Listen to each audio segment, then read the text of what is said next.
Will the House please come to order and members kindly take their seats? Good morning. The devotional today will be led by the Reverend Christy Leary of the Leaders of Faith Foundation in Windsor.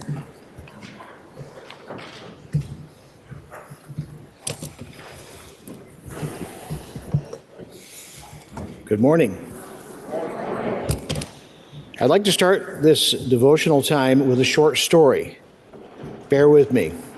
A group of frogs were traveling together through the woods when two of them fell into a deep pit. All of the other frogs gathered around the pit, and when they saw how deep the pit was, they told the two frogs that they were as good as dead. They would never be able to get out. At first, the two frogs in the pit ignored the comments and tried to jump out of the pit with all of their might. Thinking the situation was hopeless, the other frogs kept telling them to try to get out. Keep trying to get out, they said. They said stop trying to get out because they were as good as dead. Finally, one of the two frogs in the pit took heed of their words, gave up, lay down, and died in the pit. Meanwhile, the other frog continued to jump as hard as he could to get out of that deep pit. Once again, the crowd of frogs surrounding the pit kept yelling down to him, "Stop the pain of repeatedly trying to jump and just die." In response, the frog jumped even harder, and with one last huge effort, he finally made it out. When he got out, the other frog said to him, "Did you not hear us telling you to quit?" Startled by their words, the frog explained to them that he was practically deaf and did not hear the words at all. All of that time, he said that he thought that they were encouraging him to try harder to escape the deep pit and sure death. Proverbs 18:21 states that death and life are in the power of the tongue. Words are powerful. Some words spoken to us personally, we will remember for a lifetime. Think back. Can you remember a time when someone, perhaps a parent, a teacher, a coach, a colleague, or a friend, said something to you in a time that and said what you needed most to hear, and it left an indelible mark on your soul? Words of encouragement or affirmation, words letting you know that you are valued and loved, and words that gave you hope and life. Do you still remember the impact that those words had on you? Me too. On the other hand, I bet you can remember a situation when a person spoke words to you that had the opposite effect of what you needed to hear and what you wanted most to hear at that time. Ephesians 4:29 says, "Do not let any unwholesome talk come out of your mouths, but only what is useful for building others up according to their needs, that it may benefit those who listen." Proverbs 15:1 states, "A soft answer turns away wrath, but a harsh word stirs up anger." And finally, verse 4 says, "A gentle tongue is a tree of life." Again, death and life are in the power of the tongue. Please let me pray for us. Dear Lord, please help us to remember that words are powerful and have the potential to impact another person's life for good or for harm. Help us to be mindful of that. Lord, help us to choose words that build up, encourage, support, and demonstrate love. Please give us the grace to give a soft answer when needed and to always have a gentle tongue. In Jesus' name, amen.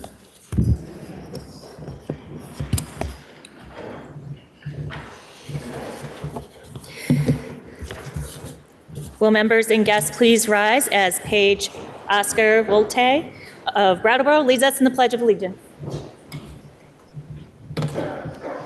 I pledge allegiance to the flag of the United States of America and to the republic for which it stands, one nation, under God, indivisible, with liberty and justice for all.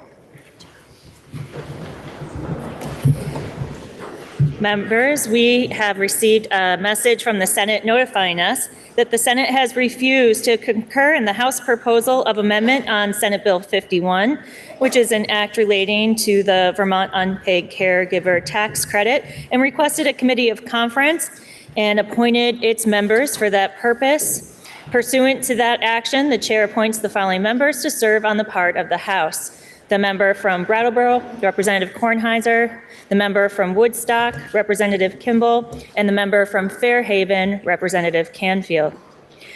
Members, we have a joint House resolution to take up at this time. JRH 4 is a joint resolution affirming support for the legislatively recognized Native American Indian tribes and bands of Vermont, offered by Representative Brannigan of Georgia and others. Please listen to the reading of the resolution by title only. 4, joint resolution reaffirming support for the legislative recognized Native American Indian tribes and bands of Vermont. Now the resolution has been read for the first time and is treated as a bill and referred to the Committee on General and Housing. Members, we have received requests to read 3 House concurrent resolutions that the House and Senate adopted pursuant to the consent calendar. The first is HCR 110, which is a House concurrent resolution designating April 2025 as Black Maternal Care Awareness Month in Vermont. Please listen to the reading of the resolution. Whereas, according to a Commonwealth Fund study released in June 2024, the United States has the highest maternal death rate among the world's high-income nations, and the maternal death rate for Black women in this country is significantly higher than for other racial groups. And whereas provisional data from the Centers for Disease Control and Prevention, CDC, show that in September 2024, the maternal death rate for non-Hispanic white women was 14.9 per 100,000 live births, an admittedly high rate, but the comparable rate for non-Hispanic Black women was far higher at 50.5 per 100,000 live births.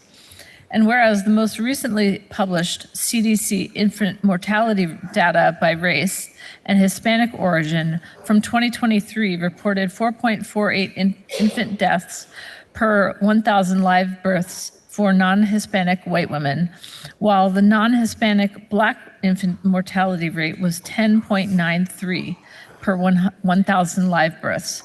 And whereas research reported in the American Journal of Maternal Child Nursing documented that rates of depression and anxiety during pregnancy overall in the United States ranged from 14 to 16%, but were a considerably higher maximum of 28% for Black women.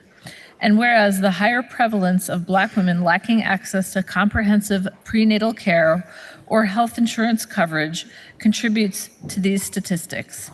And whereas to bring attention to this situation, the Black Mamas Matter Alliance annually observes the week of April 11th to 17th as Black Maternal Health Week to raise awareness around racial inequities in maternal health outcomes in the United States and to celebrate those individuals working to address these disparities. Now, therefore, be it resolved by the Senate and House of Representatives that the General Assembly designates April 2025 as Black Maternal Care Awareness Month in Vermont. And be it further resolved, the Secretary of State be directed to send a copy of this resolution to the Black Mamas Matter Alliance. Next is HCR 137, which is a House concurrent resolution celebrating the 40th anniversary of Robin's Nest Children's Center in Burlington's Old North End. Please listen to the reading of the resolution. Whereas the origin of Robin's Nest Children's Center, Robin's Nest, a special place for the youngest children to learn and play in a welcoming and supportive environment, dates from the spring of 1985, when a Burlington early childhood program announced its closure.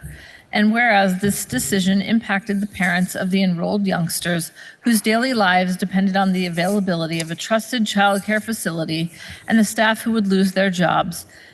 And whereas in response to this pending familial and employment dilemma, a group of parents coalesced to develop a replacement option, resulting in the creation of Robin's Nest. And whereas their goal was to establish a program where children receive quality early education, families could find support through a diverse community with others who looked like their own, and a place where early educators would be respectfully compensated. And whereas this collaborative planning process proved productive, and later in 1985, Robin's Nest opened its doors to provide quality care and education in multi-age groups with high ratios of adults to children, enabling children to travel through developmental stages at their own rate and to learn from one another.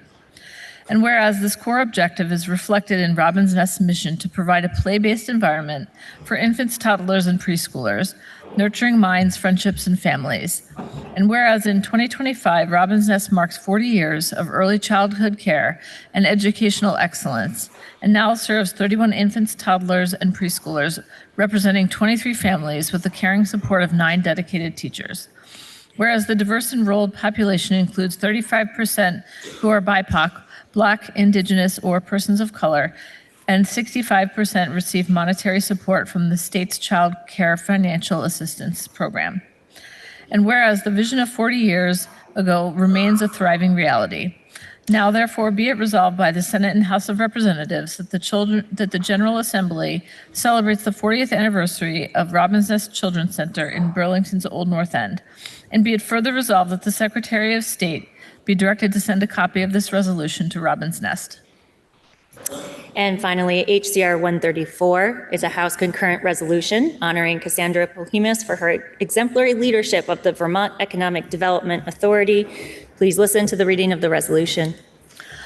Whereas in 1974, the General Assembly established the Vermont Economic Development Authority, VEDA, to contribute to Vermont's economic vitality, providing a broad array of financing programs to eligible businesses that create jobs.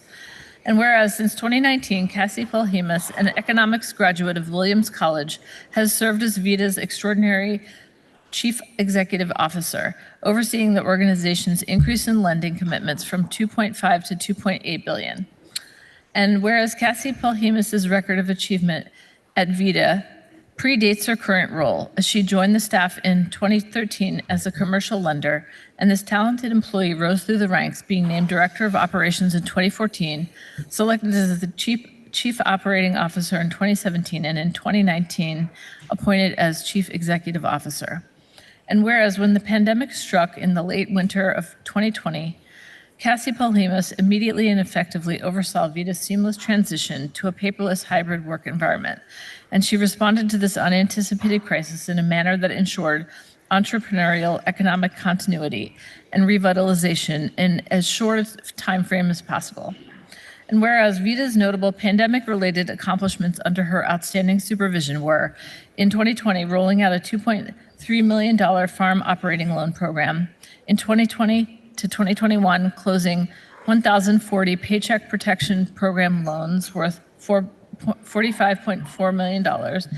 In 2023, assisting over 200 small businesses and farmers to move closer to their pre-pandemic financial status with $19 million from the short-term forgivable loan program, and accessing $58 million worth of American Rescue Plan funding to reauthorize the state small business credit initiative.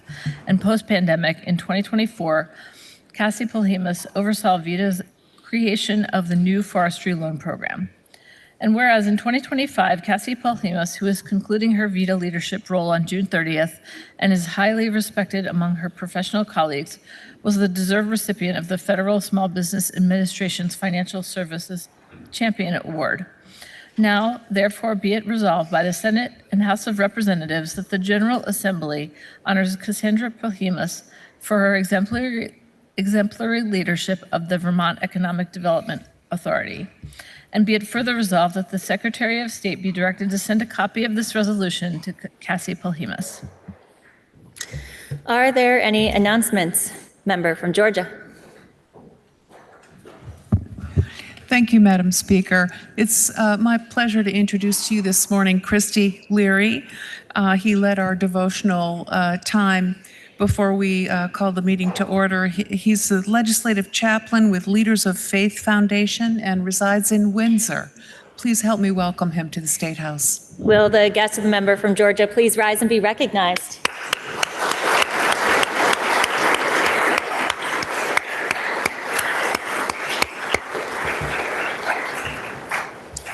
Member from Morristown.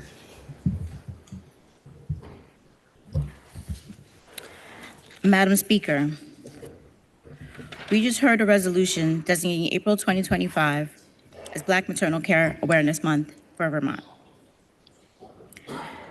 This is a moment to acknowledge the persistent and deeply troubling disparities in maternal health outcomes faced by Black women in our state and across the nation. We heard that in 2024, the United States witnessed the highest maternal death rate among high-income countries. We heard the maternal death rate for non-Hispanic white women was 14.9 per 100,000 live births. For non-Hispanic Black women, however, a staggering 50.5 per 100,000 live births, more than 3 times higher. These numbers are more than statistics. They are mothers, daughters, sisters, and friends who are being lost at an alarming and unacceptable rate. I wanted to share my story and those of my sisters because they are not just ours, they are the stories of so many. I wanted us to acknowledge this resolution for my sister who went in for a scheduled C-section and bled out and required a blood transfusion to sustain life, at which point she then went home to become a mom with no transition time, no downtime, and no care. My other sister, who also went in for a scheduled C-section, and while she was medicated, was coerced into a tubal ligation that she did not want and can no longer have children now. For myself, when I went to give birth and was accused of being on drugs because I was too calm and I wasn't acting as if I was in labor or in pain. These stories are not just ours. There is a discrepancy in our world where Black women get treated as less than, as if we don't experience pain, as if we are not worthy of quality health care, dignified health care. So Black Maternal Care Awareness Month is a time to confront these disparities head on. It's a call to action for our healthcare systems, us, policymakers, and community members to commit to addressing to the systemic inequities that drive these tragic outcomes.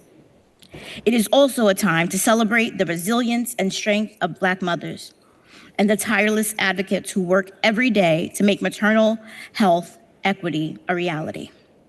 In solidarity with Black Mamas Matter Alliance, I thank you for allowing this resolution to amplify the voices of those who've been impacted by the maternal health disparities and to honor those who are fighting for change. And this is inclusive of all Black mamas, regardless of their ability to birth. Today in the gallery, we are joined by some very special guests. My mama, Gloria Lamont, former member, Kaya Morris, and many other Black mamas from around the state who are here today. We are also being joined on live stream by Black Mamas Alliance, Black Mamas Matter Alliance down in Atlanta. So will you please help me welcome them to the People's House? Will the former member and the guest of the member from Morristown please rise and be recognized?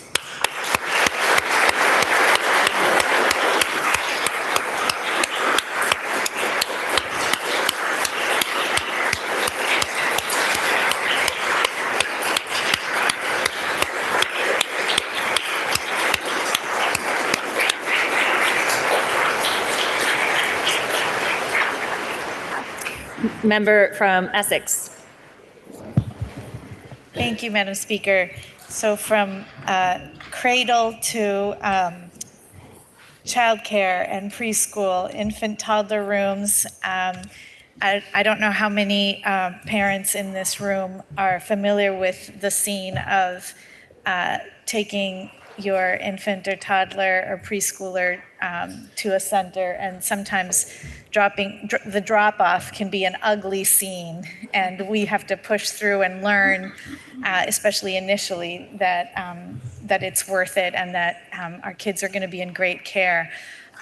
When I experienced my drop-offs at Robin's Nest, it was quite the opposite. My kid would wake up and ask, "Are we going to Robin's Nest? Is today school?" And a huge smile would spread over Isaac's face when I would say yes. And Isaac's younger sibling would, as we would try to leave from drop-off, would hang onto the door and refuse. And I had to yank this child, this little toddler, away from the doors and down the steps. And so we enrolled Navarro very soon after. I cannot be more proud or grateful to the women who are here today, Madam Speaker, who founded 40 years ago a fantastic child care center. It's more than a child care center. It's the heart of the Old North End, as we have heard from so many people. They are making so many families all the richer for the experiences that they're giving the children and the families. So I would please, if you can join me in welcoming Luann Beninati, Joan Lennis, and Beth Workman, all directors at one point or another, founders and directors and parents who have had children, and instructors now, and assistant teachers at the center. I hope to be here for the next 80th anniversary. Will the former member and the guest member from Essex please rise and be recognized?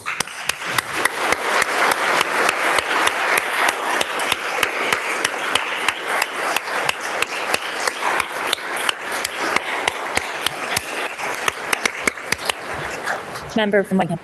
Thank you, Madam Speaker. May I move to have the representative from Lamoille's remarks journalized? The member from Whitingham moves that we journalize the remarks of the member from Morristown. Are you ready for the question? If so, all those in favor, please say aye. Aye. All those opposed, please say nay.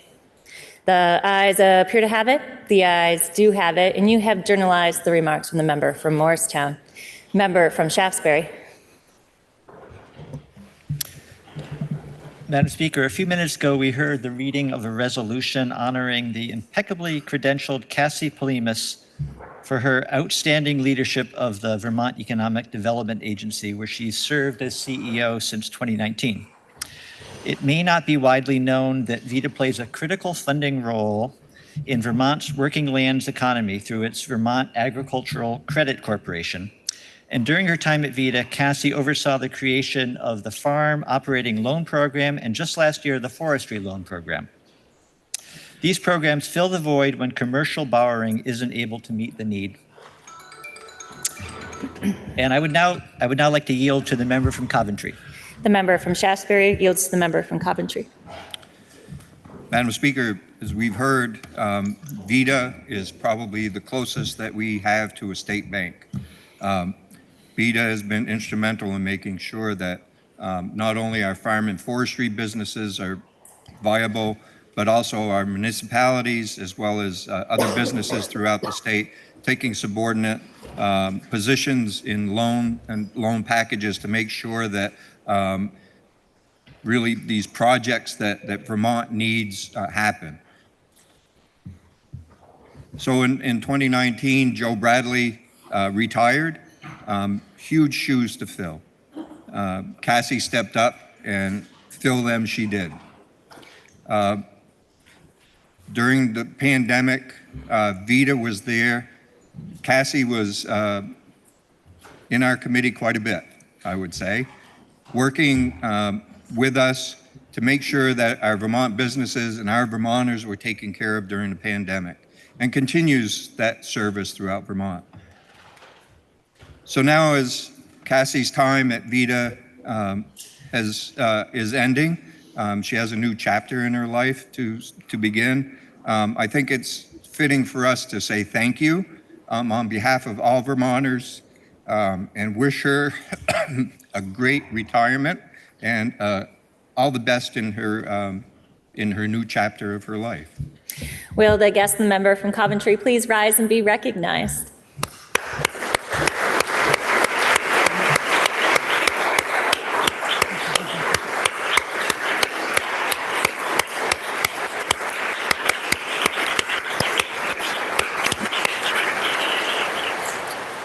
Are there any further announcements, member from Brattleboro? Thank you, Madam Speaker. I had the pleasure of seeing a wonderful play this past weekend in Boston.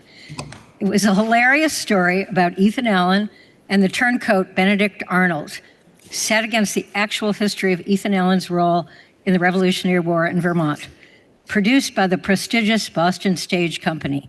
And the play, if you didn't know, was written by our own colleague and my seatmate, the member from Montpelier.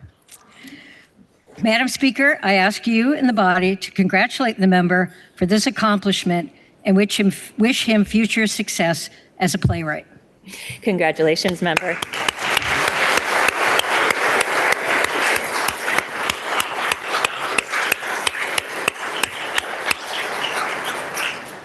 Are there any further announcements, member from Derby? Thank you, Madam Speaker. When I was elected, talking to friends out in the field and in the industry, and I was told that I would find a friend here in the State House. Didn't realize that this friend would become much more than just a friend and a mentor and a real good friend. This past weekend, the professional logging contractors had their annual meeting in Maine. And I'll read a little bit here. The Professional Logging Contractors Contractor of the Year Award recognizes the PLC logging contractors for their commitment to the sustainability of the industry and logging as a professional. At this, I'll back up a little bit. At this conference, they have a fundraising event, and they raise $165,000 for the Children's Miracle Network to be split up between Maine and Vermont. Anyway, the contractor from Vermont that they chose to honor was our very own member from Stowe. Further cementing the legend of the member of Stowe. And another tidbit that I just learned in reading his award, he was Mr. Stowe 2024. He assured me that he wasn't Mr. Naked Stowe of 2024, but he was Mr. Stowe of 2024. Jed Lipsky and Logging Company was one of the first master loggers in the state of Vermont. So without any further ado, could we recognize Master Logger Award recipient, our friend, the member from Stowe, Jed Lipsky. Congratulations, member.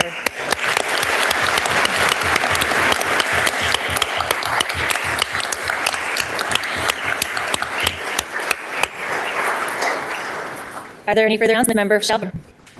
Madam Speaker, I'd like to welcome Freddie Haynes, the town of Shelburne's departing management fellow, to the People's House. A Texas native who studied at the University of Arkansas, Freddie served as an apprentice town manager, in a role in which she enhanced our town's capacity to serve our residents. It's obvious to all of us who have gotten to know her that she has a very bright future ahead of her. Freddie recently accepted the position of administrative assistant to the Select Board in Newfane. Shelburne will greatly miss her and congratulates the town of Newfane on its excellent catch. Will the guest, the member from Shelburne, please rise and be recognized?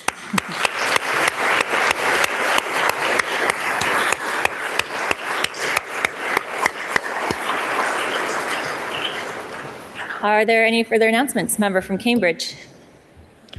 Thank you, Madam Speaker. The Rural Caucus will be meeting tomorrow morning from 8 to 8:45 in room 10 and on Zoom. We'll be hearing an update on H454 relating to education and continuing our discussion on S127 relating to housing. All are welcome. Member from Lowell. Good morning, Madam Speaker. Madam Speaker, we have pro-life guests from around Vermont here today visiting the State House. They have a display in the card room and would love to have folks stop by. They are seated around the gallery wearing Life is Precious buttons. Please help me in welcoming them to the State House. Will the guest, the member from Lowell, please rise and be recognized?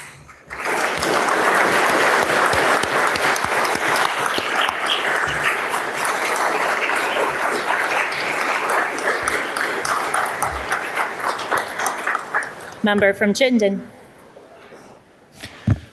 Thank you, Madam Speaker. I want to thank all members and guests and others in the State House for participating in the annual adjournment pool, which closed on Friday. The House Clerk's Office reports that they've had a large number of entries, which we are appreciative of. I would just like to point out, however, we have a new Debbie Downer Award, which goes to the senior member from Waterbury with an adjournment pick June 6th of 11:17 p.m. And on the opposite end, we have a Sunshine Award, which goes to the junior member from Milton, who has us adjourning this Friday at 1:20 p.m. Thank you all. Are there any further announcements? Seeing none. Orders of the day. Members, we will begin with Senate Bill 117, which is an act relating to rulemaking on safety and health standards and technical corrections on employment practices and unemployment compensation. Please listen to the third reading of the bill. S117, an act relating to rulemaking on safety and health standards and technical corrections on employment practices and unemployment compensation. The question is, shall the bill pass in concurrence with proposal of amendment? Are you ready for the question? If so, all those in favor, please say aye. Aye. All those opposed, please say nay. The ayes appear to have it. The ayes do have it, and you have passed the bill in concurrence with proposal of amendment. Next is House Bill 46, which is an act relating to the Rare Disease Advisory Council. The bill was referred to the Committee on Human Services, which recommends that the bill be amended as printed in today's calendar. The member from Essex, Representative Garofano, will speak for the committee, and then carrying an appropriation, the bill was referred to the Committee on Appropriations, which recommends that the bill ought to pass when amended, as recommended by the Committee on Human Services. The member from Burlington, Representative Bloomley, will speak for that committee. Please listen to the second reading of the bill. H46, an act relating to the Rare Disease Advisory Council. Member from Essex. Madam Speaker, H46, an act relating to the Rare Disease Advisory Council, is a simple bill with a significant impact on approximately 60,000 Vermonters. The bill establishes a Rare Disease Advisory Council in Vermont and is on page 2355 of today's House calendar. I'll start with a little background. A rare disease is a disease, disorder, illness, or condition that affects fewer than 200,000 Americans. Over 10,000 rare diseases affect more than 30 million Americans. According to the National Organization for Rare Disorders, approximately 1 in 10 Vermonters, or over 60,000, are living with a rare disease. A Rare Disease Advisory Council, or RDAC, as I will refer to it from now on, is an advisory body that gives the rare disease communities a stronger voice in state government. RDACs address the needs of rare disease patients and families by giving stakeholders an opportunity to raise awareness and make formal recommendations to state leaders on the most important issues they face. With thousands of known unique rare diseases, it is difficult to have an in-depth understanding of the rare disease community's needs. RDACs use their diverse membership and broad community support to identify barriers and propose solutions to help the rare disease community. Additionally, lack of awareness contributes to common and harmful obstacles that rare disease patients face, such as delays in diagnosis, misdiagnosis, lack of treatment options, high out-of-pocket costs, and limited access to medical specialists. Currently, 29 states have enacted legislation in support of the rare disease community and proven that the RDAC can be an invaluable resource. Vermont is the only state in New England without an RDAC. Vermont's RDAC will support the state in strategically identifying and addressing barriers that prevent individuals living with rare diseases from accessing adequate and effective treatment and care for their condition. Now the details of the bill. Section 1 outlines the findings and emphasizes the need for a Rare Disease Advisory Council in Vermont. Section 2 creates the Rare Disease Advisory Council within the Vermont Department of Health. The RDAC will be composed of the following members: 2 individuals with a rare disease, a parent or guardian of a person living with a rare disease, the Commissioner of Health or designee, the Commissioner of Disabilities, Aging and Independent Living or designee, a representative of the Health Equity Advisory Commission, an academic researcher who conducts rare disease research, a physician, a nurse, and a pharmacist practicing in Vermont with experience treating a rare disease, and a geneticist or genetic counselor. The powers and duties of the RDAC include convening public hearings and soliciting comments from individuals impacted by rare diseases to assist with creating a needs assessment, which will identify gaps in services, providing testimony and comments on pending legislation and rules that impact Vermont's rare disease community, consulting with experts to develop policies that identify conditions to recommend to the Newborn Screening Advisory Committee, and supporting timely patient access to diagnostic services and treatment, and enhancing the quality of services provided by rare disease specialists. The RDAC will meet quarterly and will have the administrative support from the Department of Health. The bill will be effective on July 1, 2026.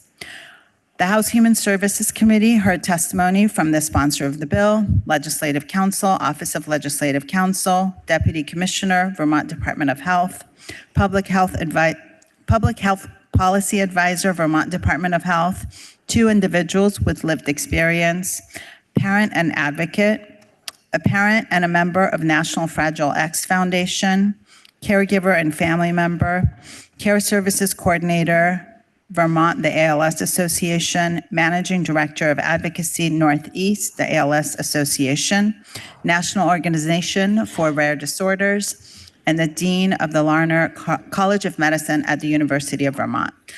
The committee vote was 10-1-0, and your Committee on Human Services respectfully requests your support. And now speaking for the Committee on Appropriations, member from Burlington. Madam Speaker, House Appropriations thanks the committee for this bill, and as outlined in the fiscal note, the impacts to the Vermont Department of Health would be nominal, about $5,000 annually in per diem expenses. Further, the cost of any activities that the Advisory Council may conduct, such as convening public meetings, maintaining a website, et cetera, would be minimal and could be covered within the Department of Health's proposed fiscal year 2026 budget. As such, no further appropriations would be required. Our committee voted to recommend that the bill pass on a vote of 9-0-2. The question is, shall the bill be amended as recommended by the Committee on Human Services? Are you ready for the question? If so, all those in favor, please say aye. Aye. All those opposed, please say nay. The ayes appear to have it. The ayes do have it, and you have amended the bill. Now the question is, shall the bill be read a third time? Are you ready for that question? If so, all those in favor, please say aye. Aye. All those opposed, please say nay. The ayes appear to have it. The ayes do have it, and third reading is ordered. We'll next turn to Senate Bill 63, which is an act relating to modifying the regulatory duties of the Green Mountain Care Board. The bill was referred to the Committee on Health Care, which recommends that the House propose to the Senate to amend the bill as printed in today's calendar. The member from Colchester, Representative Critchlow, will speak for the committee. In affecting the revenue of the state, the bill was then referred to the Committee on Ways and Means, which recommends that the bill ought to pass in concurrence with the proposal of amendment recommended by the Committee on Health Care. The member from Georgia, Representative Brannigan, will speak for that committee. Please listen to the third reading of the bill. S63, an act relating to modifying the regulatory duties of the Green Mountain Care Board. Member from Colchester. Thank you, Madam Speaker. I will be reporting today on S63, an act related to modifying the regulatory duties of the Green Mountain Care Board. You can find the bill as passed by the Senate and the House Health Care Amendment on our webpage posted on May 2nd. And you can also find the Health Care Committee Amendment printed in the House calendar dated Friday, May 9th, starting on page 2299. The Senate passed S63, and your House Health Care Committee reviewed and agreed with the majority of the bill, but is offering to amend the bill in a few sections. I will be walking through the as passed by the Senate version and pointing out where we made some adjustments. This is a housekeeping bill. It is designed to keep the business of the government and public affairs up to date. This bill came from state employees reviewing the processes and current practices. It is important for our state agencies to periodically come to the legislator with suggestions on how to improve functions to be more efficient and effective. This bill reduces duties of the Green Mountain Care Board, updates bill back and fees, and codifies current practices. Section 1, as passed by the Senate, eliminates the Green Mountain Care Board's duty to review and approve the statewide Health Information Technology Plan.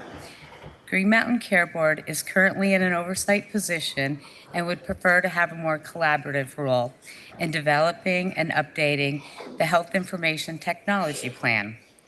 This section also gives the Green Mountain Care Board a voting seat on the Health Information Exchange Steering Committee. Section 2, as passed by the Senate, eliminates the Green Mountain Care Board duty to approve VITAL's budget. The Vermont Information Technology Leaders, known as VITAL, is currently in a financial position that no longer merits review or oversight. The time and effort currently devoted to this work can be shifted elsewhere. Section 3, as passed by the Senate, modifies Green Mountain Care Board's build-back formula for eliminating the allocation for ACOs and increases the allocations for hospitals and for health insurers. It gets a little tricky here. The same build-back adjustment was in the budget bill you passed in March. Hospitals moved from 28.8% to 36%, health insurance from 23.2% to 24%, ACO from 8% to 0%, and the state allocation remains at 40%. ACO, OneCare Vermont, which pays the bulk of the 8% build-back allocation, will cease operating in 2025. If the build-back formula is not changed, the amount owed by Medicare-only ACOs, which currently has a very small footprint in Vermont, would increase dramatically. If these ACOs leave the state, it would be detrimental to providers. Section 5 will impose new fees on ACOs operating in Vermont, and these fees will reduce the total amount Green Mountain Care Board bills back to hospitals and insurers. Section 4, as passed by the Senate, eliminates Green Mountain Care Board duties. The duty to review and approve the Health Information Technology Plan, see Section 1, review and approve criteria to providers' connectivity to the State Health Information Exchange, HIE network. Connectivity criteria are within Vital's purview, and there is little value add from Green Mountain Care Board. Review and approve Vital's budget. Review mental health and substance abuse treatment data used to be reported to DFR under a statutory provision that was repealed in 2015. This is a technical correction. The underlying statute was repealed in 2015.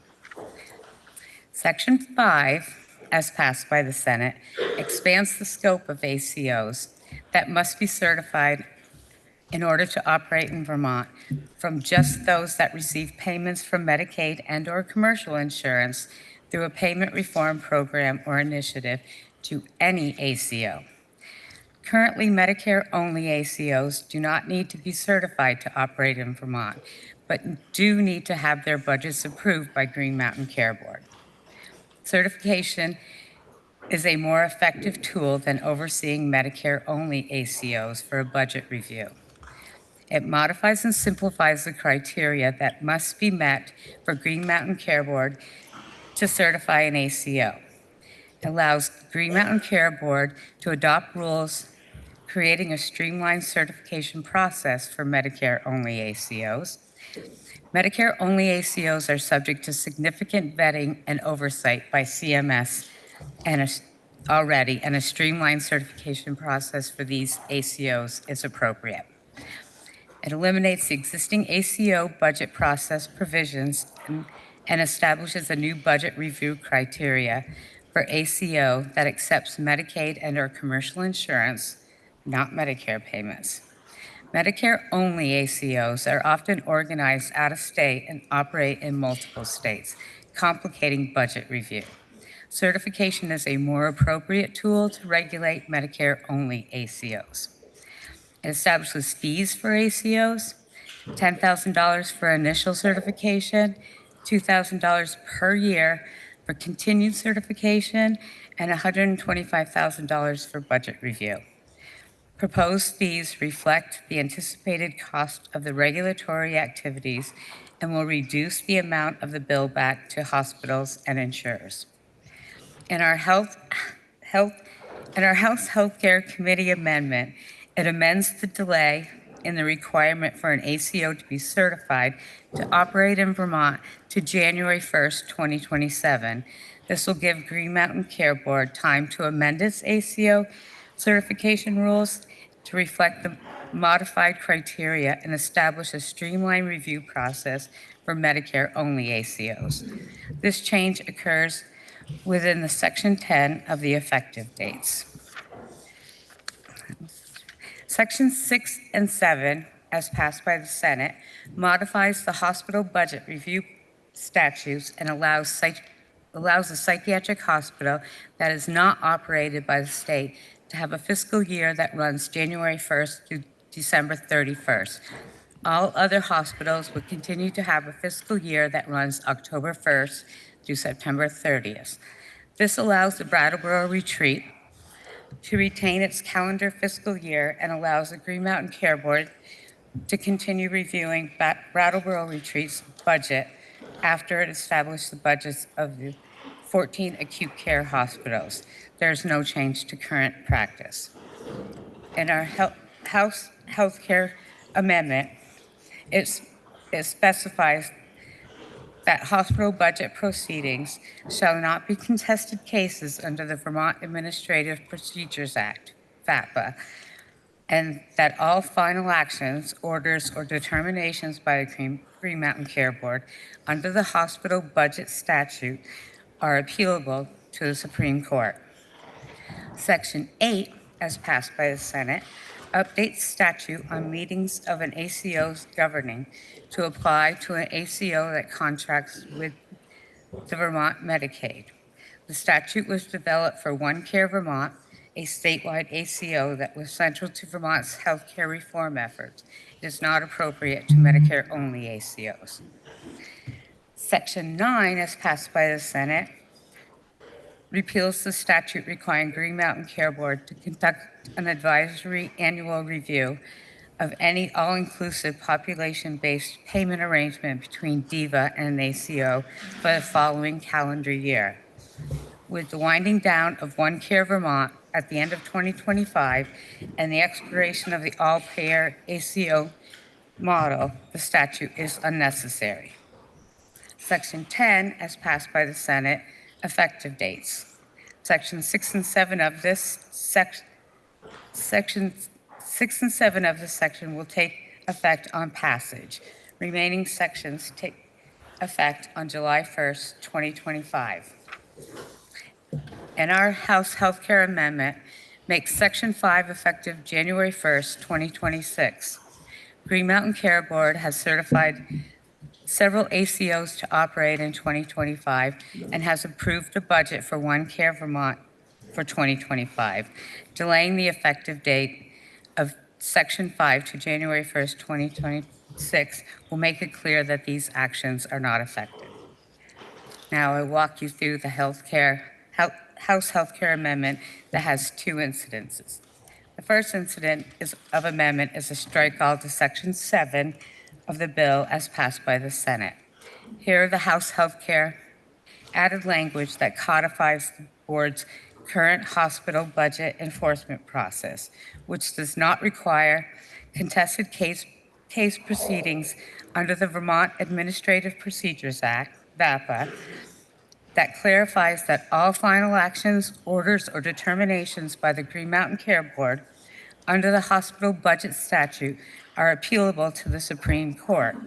It also retains the language pertaining to the budget review timing for a psychiatric hospital as calendar year January 1st to December 31st. All other hospitals would continue their fiscal year runs October 1st through September 30th. The second incident of amendment is a strike all to Section 10, effective dates. And it makes Section 5, subsection A to take effect on January 1st, 2027, subsection B through G to take effect on January 1st, 2026. This delays the requirement of an ACO to be certified to operate in Vermont to January 1st, 2027. This will give the Green Mountain Care Board time to amend its ACO certification rules to reflect the modified criteria and establish a streamlined review process to Medicare-only ACOs. I wish to thank the helpful state employees who took the time and effort to bring forward these recommendations to better serve the taxpayers of Vermont and to better align function to practice. The House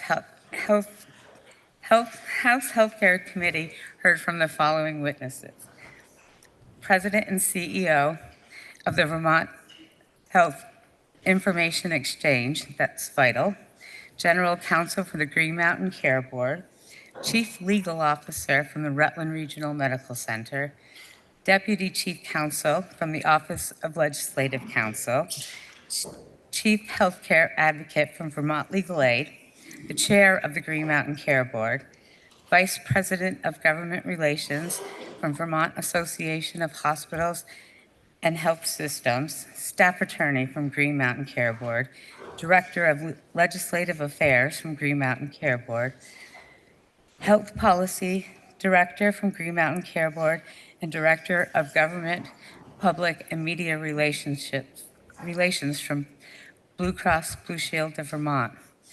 The committee vote was 8-3 for both the amendment and the bill. In your House Healthcare Committee, kindly request your support. Thank you. And now speaking for the Committee on Ways and Means, member from Georgia.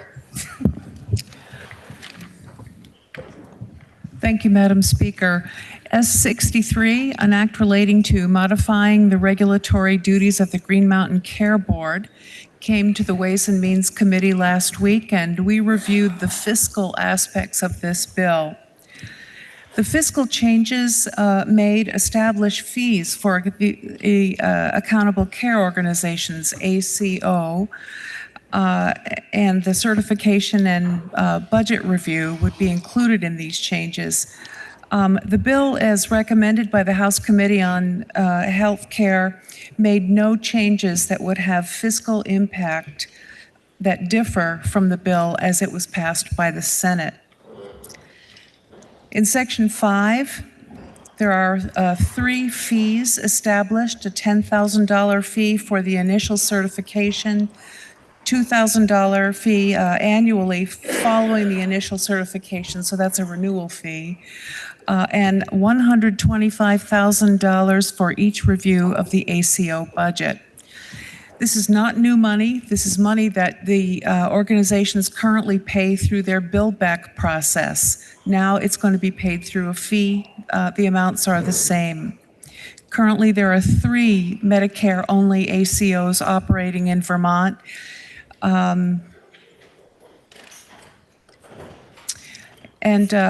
Speaker, the bill with these changes was approved by our committee 9-2-0.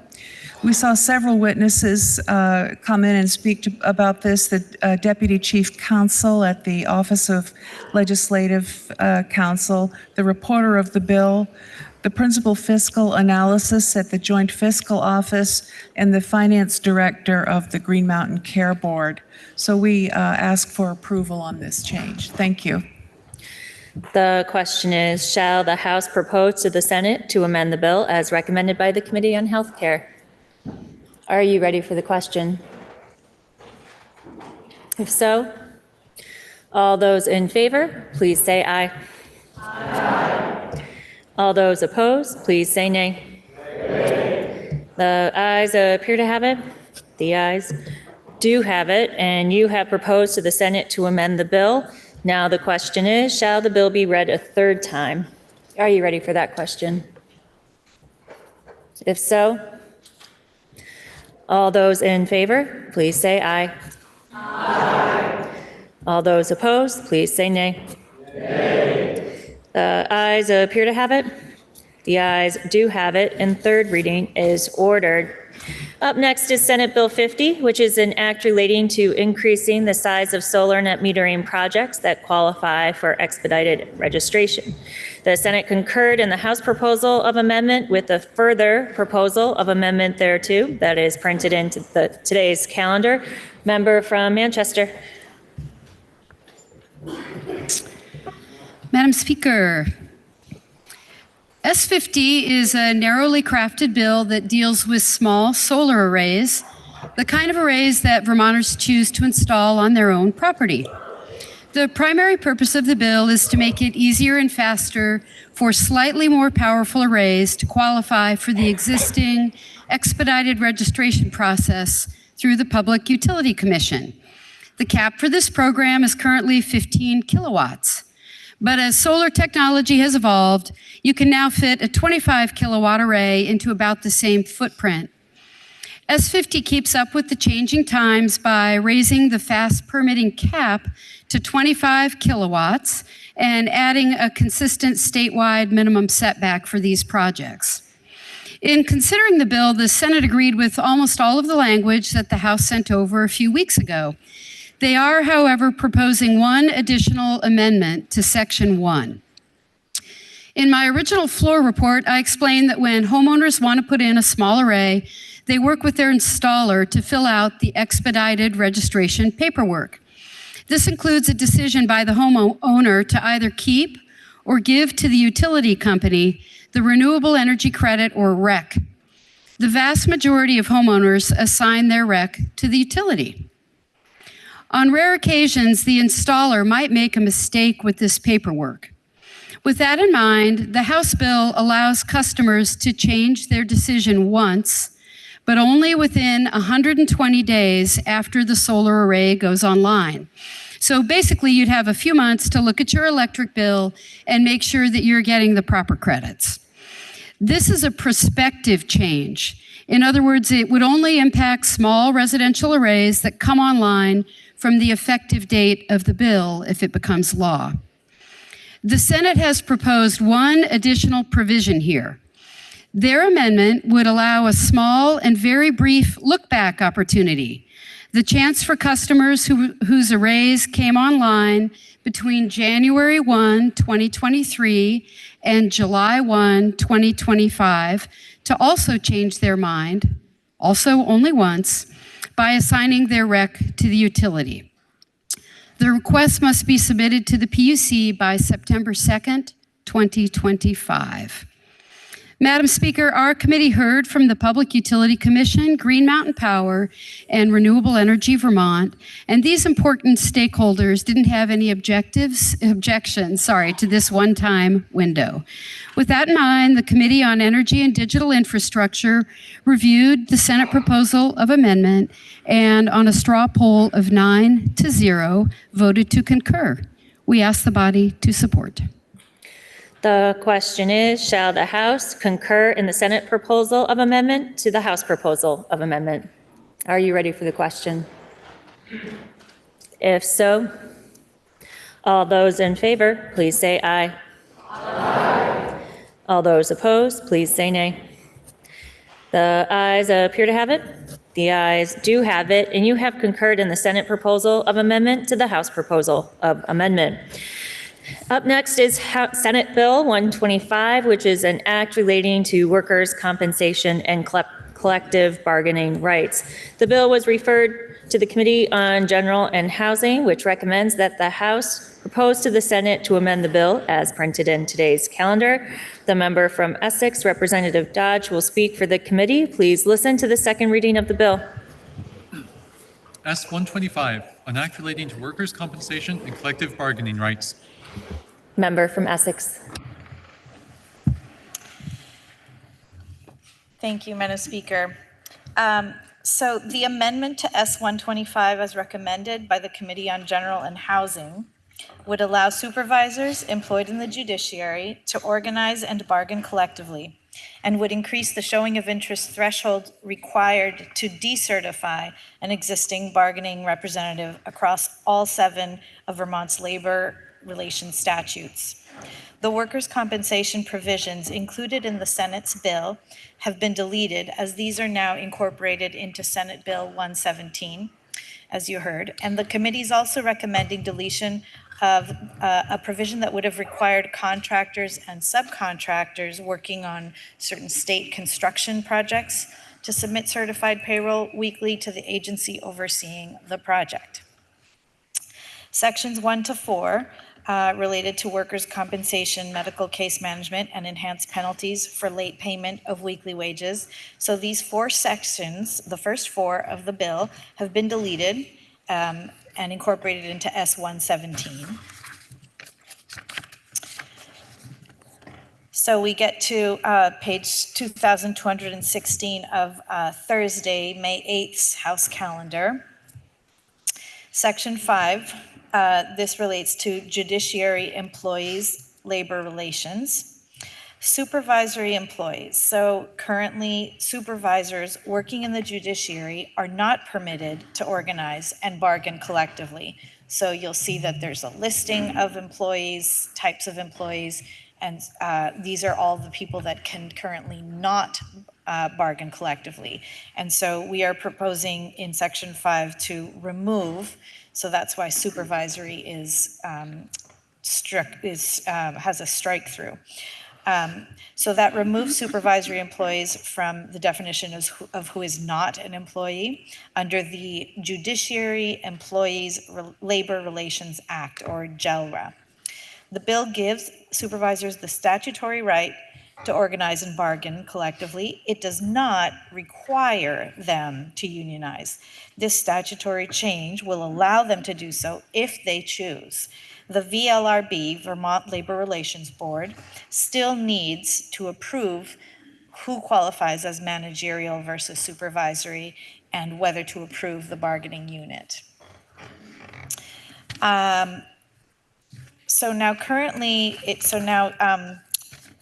5A, currently under the State Employees Labor Relations Act, or SELRA, this section now is about decertifying a union. Currently, certifying an incumbent bargaining representative requires that a petition is filed with the VLRB containing the signatures of at least 30% of the members of the existing bargaining unit, stating that the current representative is no longer supported by a majority of the employees in the bargaining unit. The VLRB then holds a secret ballot election, and if a majority of the employees who cast votes vote to decertify them, the union is no longer recognized as the bargaining agent. Any member of the bargaining unit, regardless of whether they are paying members of the union, has the right to sign the petition to decertify the current union. In Section 5A of S125, we increased the showing of interest threshold required to decertify a union from 30% to 50% plus one, so a majority. In other words, current employees in the bargaining unit would need to submit a petition to the VLRB with the signatures of at least 50% plus one of the employees in the bargaining unit, stating that they no longer support the current bargaining representative. If such a showing is made, then the board will schedule and hold a secret ballot election. S125, as it passed the Senate, only applied this higher threshold to decertify a bargaining representative to the State Employees Labor Relations Act. After hearing testimony on this issue, the committee recommends that this higher threshold be applied consistently across all 7 of Vermont's labor relations statutes. So accordingly, the committee recommends making this change to Section 5C of the Judiciary Employees Labor Relations Act, 5D, Labor Relations for Teachers and Administrators Act, 5E, the State Labor Relations Act, 5F, the Municipal Employee Relations Act, 5G, Independent Direct Support Providers Labor Relations Act, and 5H, Early Care and Education Providers Labor Relations Act. Finally, the committee deleted Section 5B, Certified Payroll, from the Senate bill. We found that after taking testimony from builders, contractors,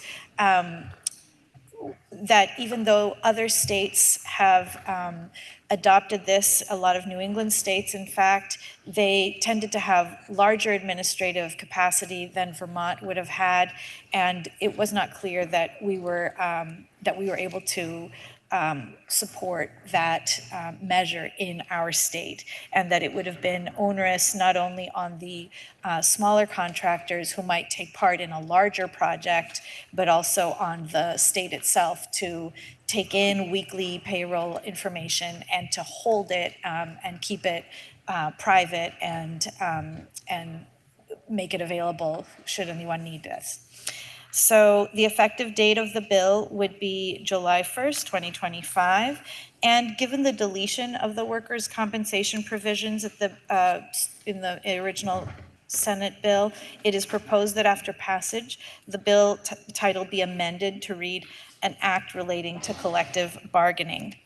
We heard from the following witnesses: the legislative coordinator from the Vermont State Employees Association, the state court administrator of the Vermont Judiciary, the director of finance of J.A. McDonald Incorporated, the commissioner from the Vermont Department of Labor, the president of the Vermont Police Association, the executive director of the Vermont State Employees Association, the chief labor negotiator through state of Vermont, the director of advocacy and communications of the Associated General Contractors of Vermont, lobbyist for Working Vermont, the commissioner for Department of Buildings and General Services, the warden for the General Services warden for the Vermont Warden Service, the reporter of the Senate bill, Senator Rom Hinsdale, and of course our amazing legislative council.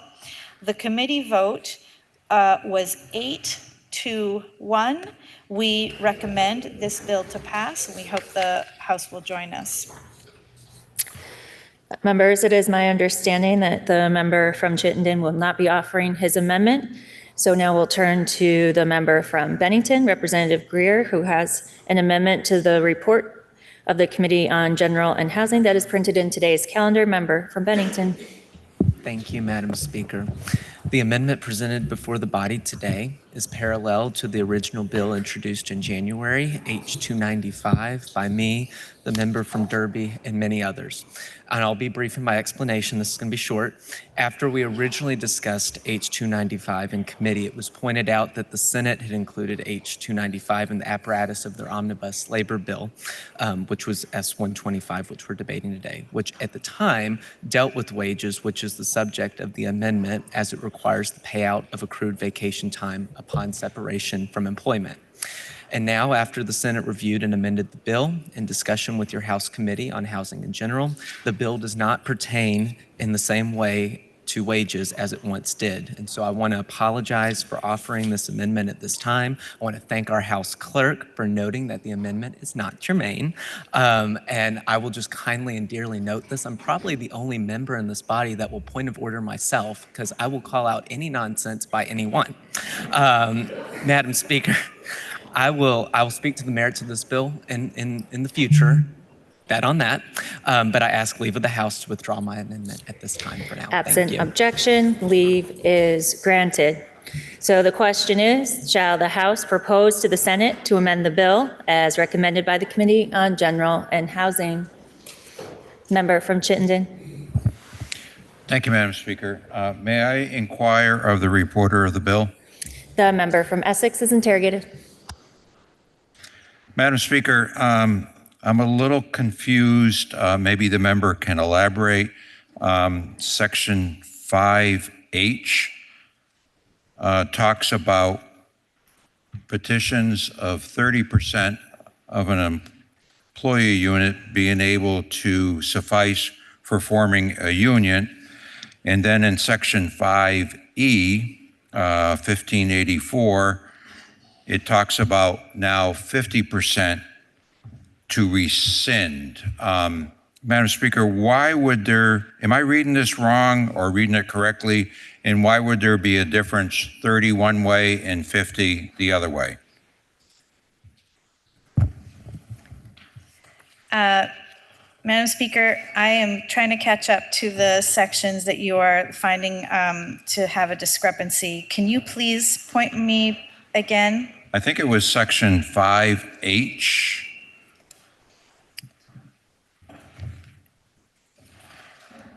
So 5C, 5D, 5E, 5F, 5G, and 5H, we are trying to create a consistency such as was requested in the state in SELRA, in the State Labor Employment Relations Act, making it 50% plus one to call for the decertification of a bargaining unit, of a bargaining agent. And so you may be finding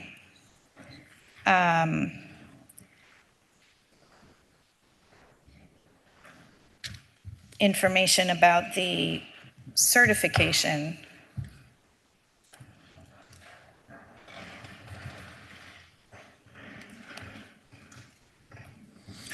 Okay, Madam Speaker, I guess I'm confused. I'm looking at Chapter 1584, Section A, and when it says when 30 and 30 is crossed off, 50% is the new number plus one. Is that for joining the union, or is that for to certify a union, or is that to remove certification for the union? It's to decertify. To decertify. So again, it goes back to my question, why would we have 30% is okay to form a union and 50 plus one is what's necessary to decertify? So, Madam Speaker, our committee took a lot of testimony and had long discussions about that you've correctly shown or correctly understood that it is not the same number. When there is no union yet, it is hard. What we heard was that it's very challenging to actually form a union. There's a lot of fear, and workers can feel quite intimidated. And it includes, there's no bargaining unit yet. So it's a lower threshold to just call for an election. Now, to decertify, what we found is that it is often a tactic that anti-labor organizations will try to destabilize an existing union and bargaining agent. And because the vote has to include all members of the bargaining unit, not just members of the union, we thought that it made sense, after hearing from testimony, that it should be a much more resounding vote for decertification. Thank you, member. Madam Speaker, I may not be the brightest light bulb in the package, but I'm still struggling to understand why 30% of an employee unit can say, yes, let's form a union, and those same 30% cannot say, no, we want to decertify the union. So I strongly disagree with that comparison and the wording that's in this bill. In addition, Section 5, which I talked to the committee about earlier today, has raised serious concerns from our judiciary branch. And I understand the committee can come to a different conclusion than what the judiciary did, but I think we as a body should give every opportunity to understand when another branch of government raises an objection that perhaps falls in their area. So, Madam Speaker, I will be voting no on this bill, and when the vote is taken, I request that it be done by roll. The member from Chittenden requests that when the vote is taken, it be taken by roll. Is the member sustained? The member is sustained. When the vote is taken, it will be taken by roll. The question is, shall the House propose to the Senate to amend the bill as recommended by the Committee on General and Housing? Are you ready for the question? Will the House please come to order? Member from Calais. Madam Speaker, I'll be voting for this bill, and I'd like to explain why. I think the reporter of the bill made an excellent explanation as to the issue of the difference between starting a union and trying to knock the union out. They're really apples and oranges. They're very different processes and very different situations. When you're starting a union, well, it's obvious, isn't it? There's no union. And so anyone who votes for starting a union obviously wants a union, or they wouldn't vote for it. And the threshold is relatively low, 30%, recognizing that it's difficult to organize a union, as was stated. Decertifying a union is a very different situation. There, people have to sign a petition because they're unhappy with the union. One of the major problems with this is that the people who are voting on that, who are eligible to vote, are in the bargaining unit. The bargaining unit consists of people who joined the union and people who chose not to join the union. Remember, a union has to represent everyone in the bargaining unit, whether or not they are a member. And the feeling was, it's rather easy to get a third, 30%. It's just a little too easy to get 30% when that vote could include all the people who chose not to be in the union. And so we decided that it would be better to go to 50+1 because of that situation. As to the judiciary, right now in the executive branch of the state, supervisors not only can unionize, but have unionized. And they have a bargaining unit. It's a separate bargaining unit from others. The judiciary asked, the current law essentially exempts all supervisors in the judiciary from being able to bargain. The judiciary had stated to us a number of reasons why they felt that this should be the case. One was that they felt that the judiciary has had a tough time. They don't have enough money, they lack staff, and they're concerned about the impact of this on their situation.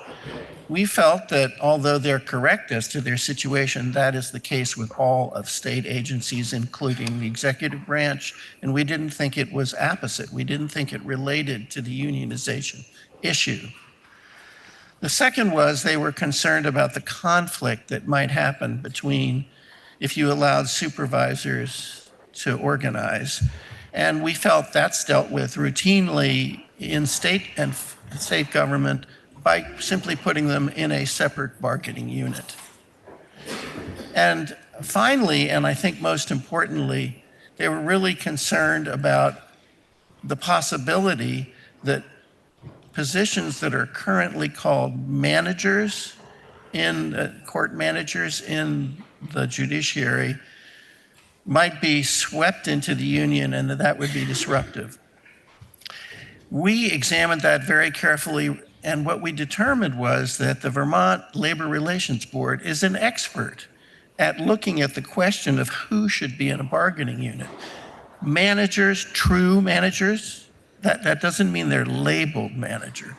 True managers cannot bargain. They are exempt. They cannot be in a union. Supervisors can. So the Labor Relations Board has published opinions, exhaustive opinions, where they look at the situation and decide who is going to be truly a manager and unable to unionize, and a supervisor and unionize. And we felt this was not up to us to decide, that we shouldn't be the ones to decide which of the judiciary folks were eligible and which were not. And that by allowing supervisors to organize, we were doing the same thing for them as in the executive branch. Thank you, Madam Speaker. The question is, shall the House propose to the Senate to amend the bill as recommended by the Committee on General and Housing? Member from Northfield. Thank you, Madam Speaker. May I interrogate the presenter of the bill? The member from Essex is interrogated. Madam Speaker, the question also often comes up on the floor. What is the scope of the problem we're trying to solve? And I'm wondering how many organizations, businesses, whatever, who currently have a union or had a union voted to change and to deorganize, and in fact did, based on a petition of 30%. We didn't hear testimony giving us that figure. Thank you, Madam Speaker. I thank the member. If we don't even know whether there's a problem of it being too easy to bring that to a vote, I think that this is at best premature. Thank you. Are you ready for the question? If so, will the clerk please call the roll? Arsenault of Williston. Austin of Colchester. 2 minutes.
Will the House please come to order and members kindly take their seat? Will the House please come to order? I would like to remind members that we are in the middle of a roll call vote. Members and guests are prohibited from using computers, phones, or any type of an electronic device. Please refrain from the passing of notes and conversation during a roll call. And when the clerk calls your name, please answer in a loud and clear voice so the clerk can accurately record your votes. The question is, shall the House propose to the Senate to amend the bill as recommended by the Committee on General and Housing? Will the clerk please continue to call the roll? Bailey of Hyde Park. Bartholomew of Heartland. Bartley of Fairfax. Rebecca of Winooski. Byrong of Regents. Bishop of Colchester. Black of Essex. Lumley of Burlington. Boston of Westminster. Pasha Clarendon. Putney City.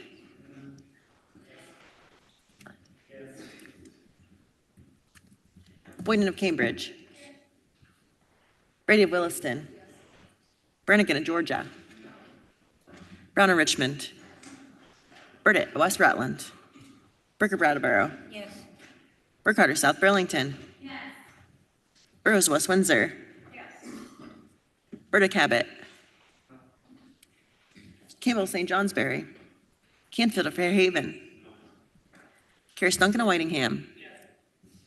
Casey of Montpelier. Yes. Casey Hubbardton. No.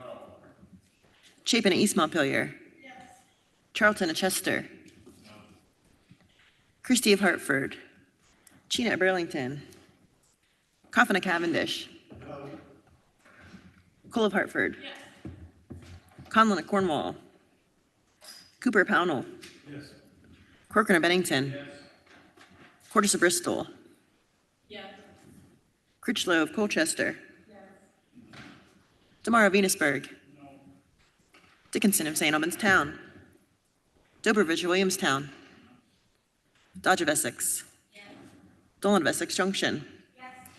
Dolgan of St. Johnsbury. Yes. Donahue Northfield. No.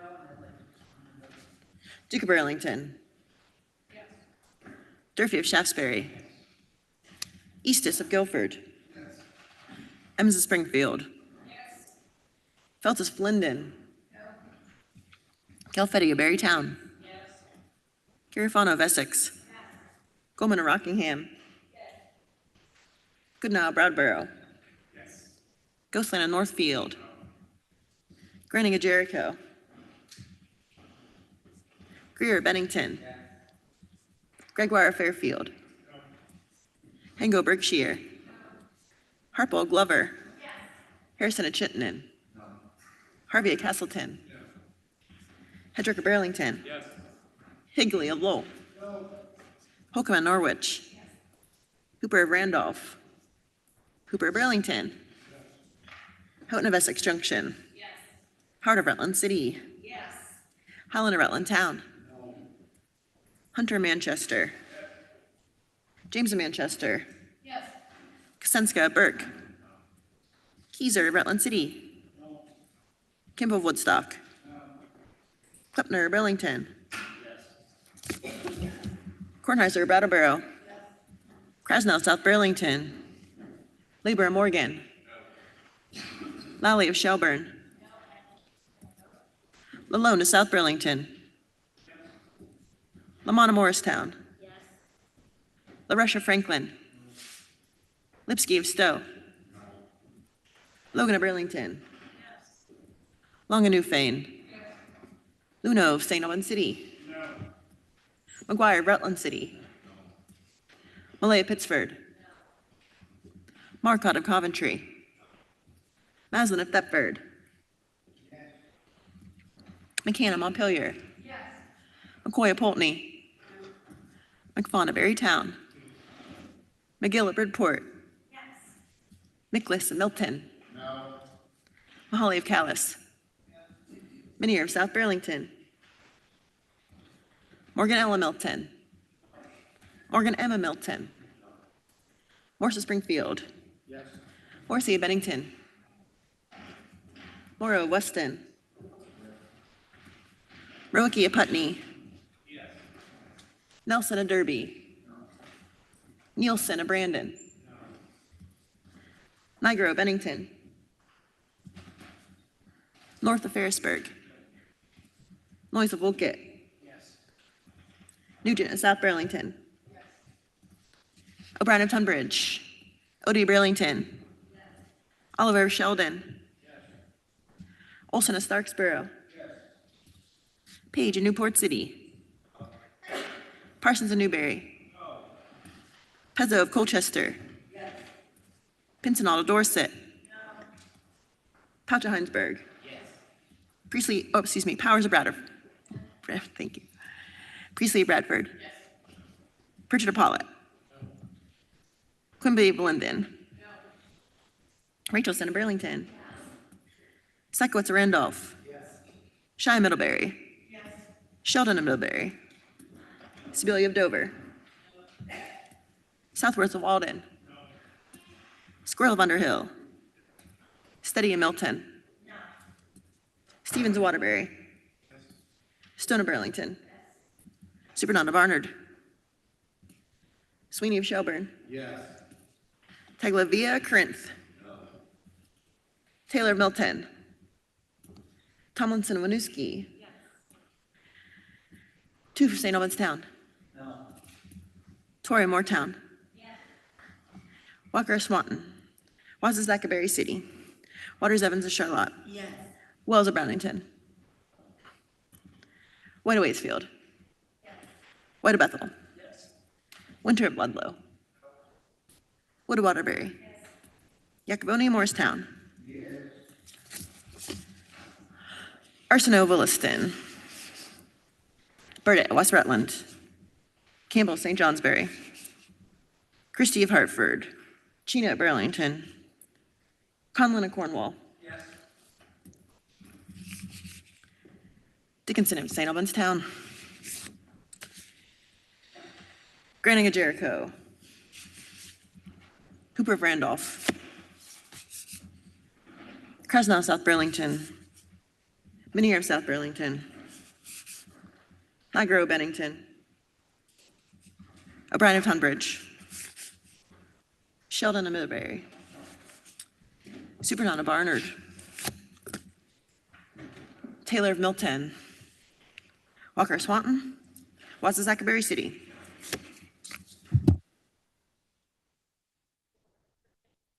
Oops.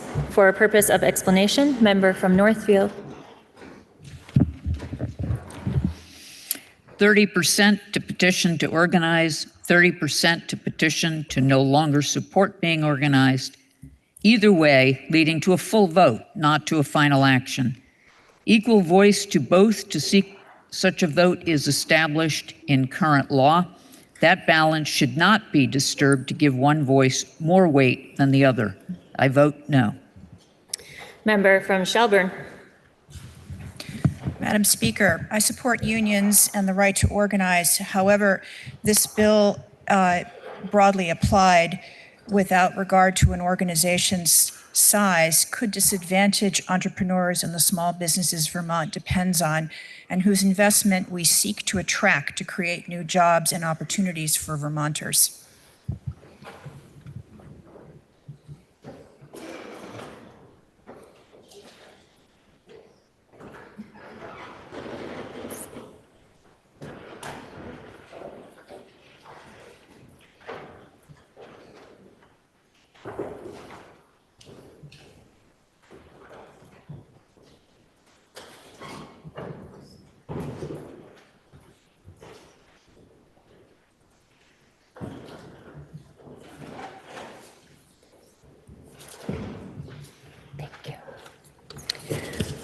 Members, please listen to the results of your vote. Those voting yes, 81. Those voting no, 51.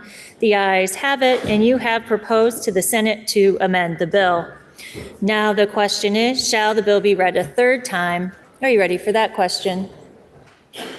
If so, all those in favor, please say aye. Aye. All those opposed, please say nay. The ayes appear to have it. The ayes do have it, and third reading is ordered. Next is House Bill 41, which is an act relating to abuse of the dead body of a person. Member from South Burlington.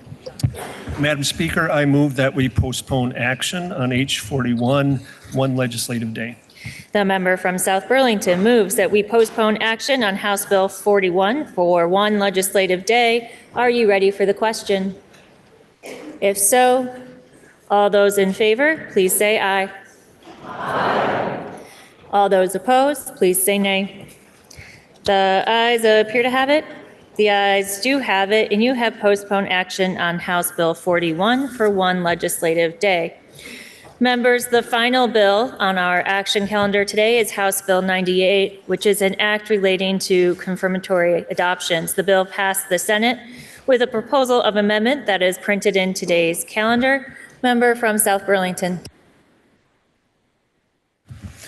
Madam Speaker, earlier this session, the House passed H98, which established a confirmatory adoption process. The Senate has concurred with that portion of the bill. It also amended H98, adding provisions that establish what is referred to as standby guardianship. The language of the bill can be found on the legislative website.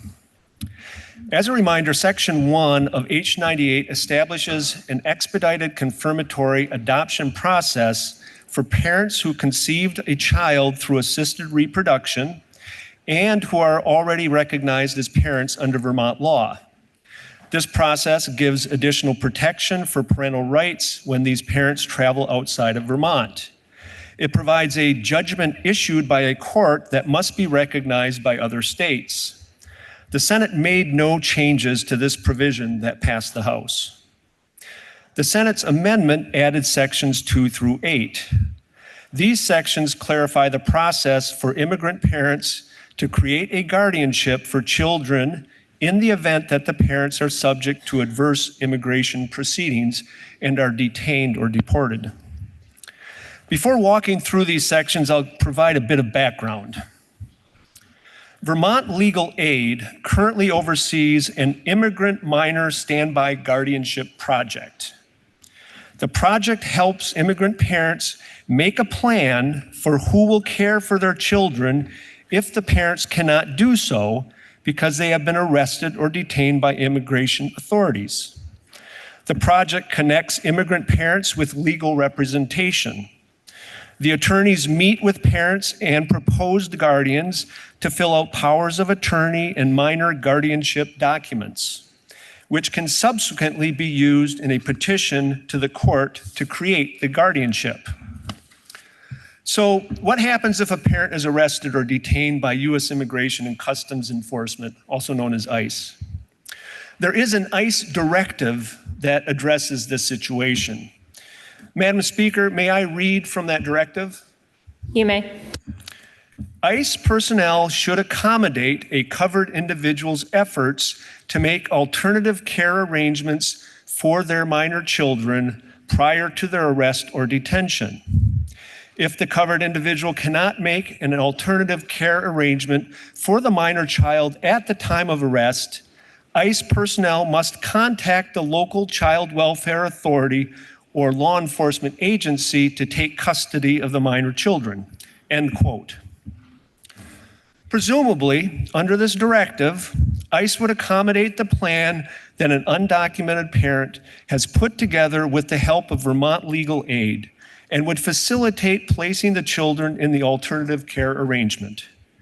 If, for whatever reason, ICE does not accommodate any care arrangements prior to arrest or detention, the Vermont Department of Children and Families would likely become involved. In that case, DCF has an operating agreement with Vermont Legal Aid, which I'll also refer to as VLA. Madam Speaker, may I read from that agreement? You may. DCF and VLA believe that the well-being of children of immigrant parents who have been detained by U.S. Immigration and Customs Enforcement, ICE, is best promoted through efforts to establish safe and appropriate legal guardianship arrangements with people already known to the children whenever possible. DCF and Vermont Legal Aid are making this agreement to honor the intent of immigrant parents to establish powers of attorney and minor guardianships for the children whenever possible, end quote. Under the agreement, when DCF learns of children of parents who have been detained by ICE, DCF will contact Vermont Legal Aid. If there has been minor guardianship and power of attorney paperwork prepared for the family, and there is no concern regarding the safety of the children, DCF will coordinate with Homeland Security, Border Patrol, or local law enforcement, as well as Vermont Legal Aid, to unite the child with their proposed standby guardian. One way or another, either directly by ICE or through DCF, the children could be united with the proposed standby guardian where one has been arranged ahead of time. So what if the parents have not made arrangements for alternative care ahead of time and they face arrest or detention? Again, under ICE policy, the parents may, at the time of their arrest, try to make an alternative care arrangement for their minor children. If the parents are unable to make alternative care arrangements on such short notice, the child would likely end up in DCF custody. Making these arrangements earlier allows the parents to communicate with potential guardians in a non-urgent context and avoid the many downsides of DCF custody, which I will explain later. In any event, to make the proposed guardianship official, the parent or their representative must petition the court. And that is where H98 comes in. The bill clarifies the court process to create a so-called standby guardianship. So back to the section-by-section explanation of the bill. Section 2 of the bill provides various definitions. Subdivision 8 defines standby guardianship as a consensual guardianship agreement between the custodial parent and their chosen guardian in which the custodial parent has been subject to an adverse immigration action that has rendered the parent unavailable to care for their child. Subdivision 9 defines adverse immigration action. This subdivision provides 6 different situations in which a custodial parent could be rendered unavailable to care for their child due to either deportation, detention, or denial of entry. Section 3 begins by amending Title 14 VSA 2623 to differentiate between petitions for regular guardianship and standby guardianship, and when it is an emergency petition.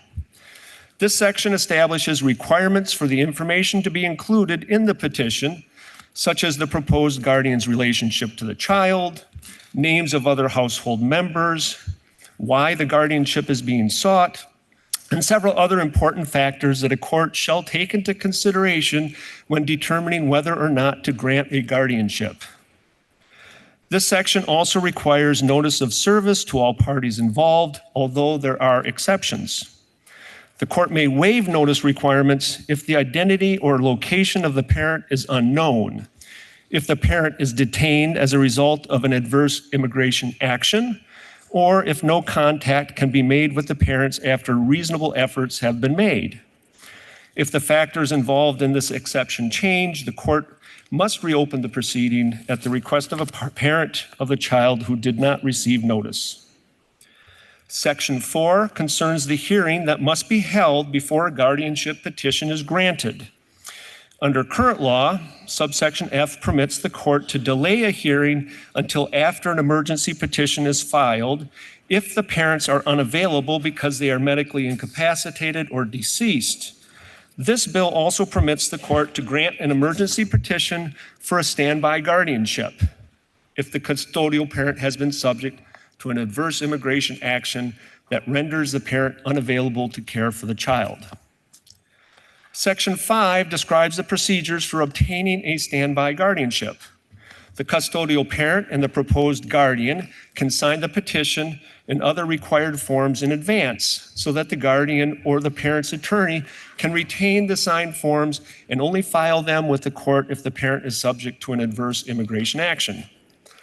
In summary, subsections A through F provide rules related to submitting consent forms by the custodial parent, the numerous requirements that must be agreed to between parents and potential guardians, the manner in which the Vermont Rules of Evidence shall apply, the threshold of evidence needed to grant a petition, a rebuttable presumption that the guardianship is in the best interest of the child so long as certain factors are established, and the required timelines for both holding a hearing and issuing a guardianship if granted.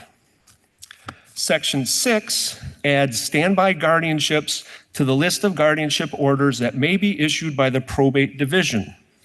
The order must include provisions addressing the guardian's powers and duties, the expected duration of the guardianship if known, a family plan consistent with the parties' agreement, and the process for reviewing the order. If a standby guardianship is granted due to an adverse immigration action, the custodial parent may be detained in a federal facility or relocated outside the country. For that reason, Section 7 permits the guardian to provide status reports to the custodial parent at the parent's last known email address because contacting the parent by regular mail may not be feasible. Additionally, because the parent's location may limit their ability to meet court procedural requirements, Section 8 permits the parent to appear remotely at continuation hearings and permits the court to waive formatting and signing requirements for good cause shown in proceedings to terminate the guardianship. Section 9 provides that the confirmatory adoption proceedings section of H98 takes effect on July 1st, 2025, and that the standby guardianship sections take effect on passage.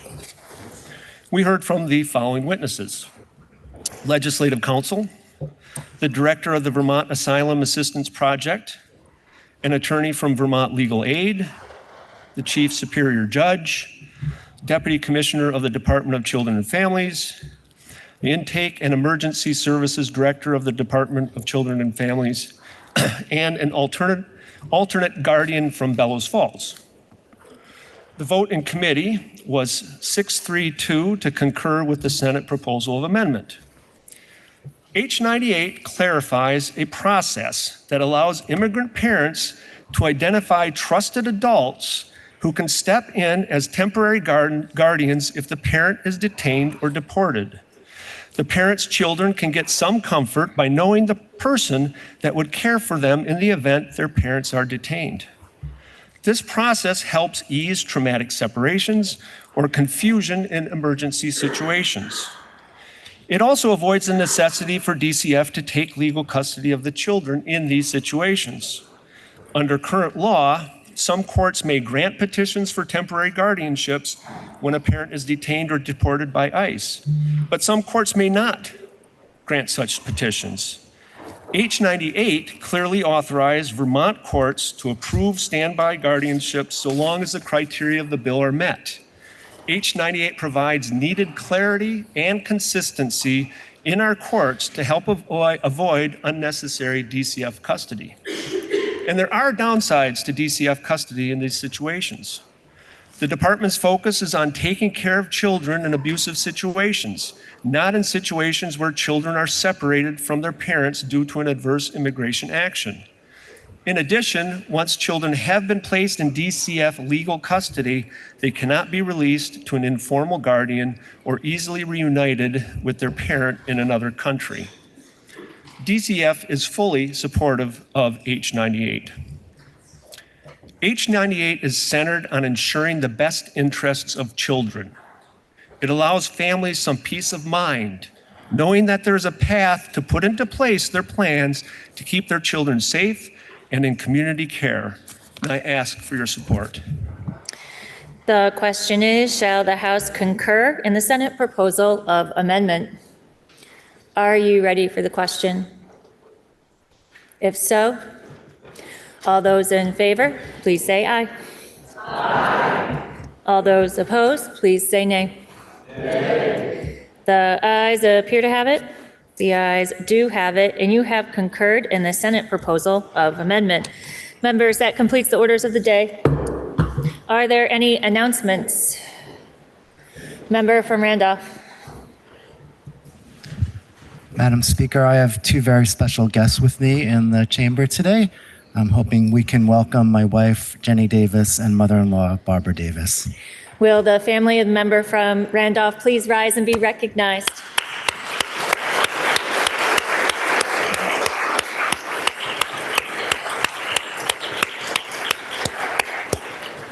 Member from Middlebury.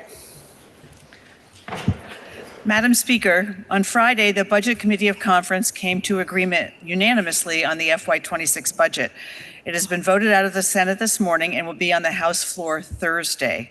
Later today, I'll send out an email with links to various budget documents that you can find now on the JFO website. In addition to high-level briefings at caucuses today, the three House conferees, the member from Chittenden, the member from Burlington, and I will hold office hours in the well of the House tomorrow after the floor, where we will be happy to answer your questions. Thank you. Are there any further announcements? Member from Fairfield. Thank you, Madam Speaker. As I do every year around this time, I have brought in hundreds and hundreds of pieces of candy, protein bars, of chips, and all kinds of goodies for you guys. Unlike in the years gone by, they won't be in the fourth floor. They'll be in the third floor, down the end of the hallway over there, out of the card room.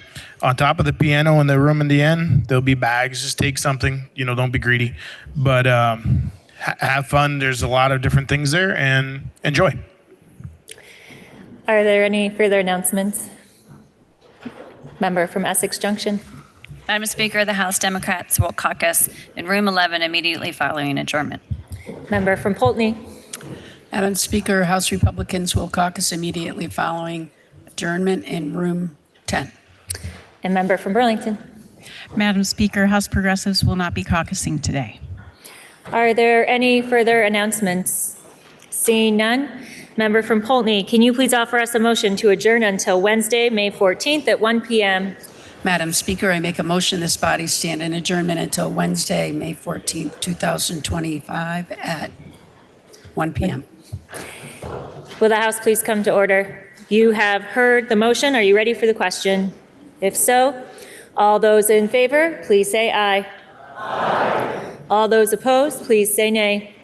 The ayes appear to have it. The ayes do have it, and this body stands in adjournment until tomorrow at 1 p.m.